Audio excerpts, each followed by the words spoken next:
Umpisahan natin ang araw sa pagtutulak ng ating tangke mga kabuntot.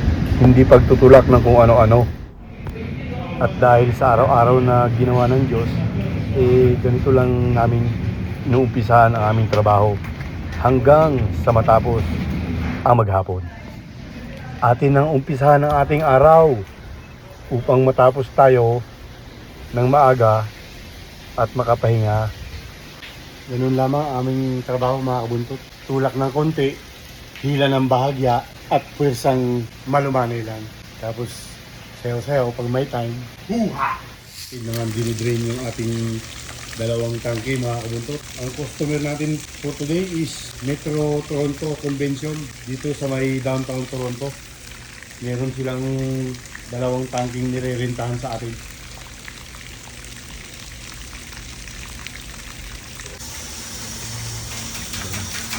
Sa gasingan ng ating kabuntot na boy ligalig ang kanyang tangke.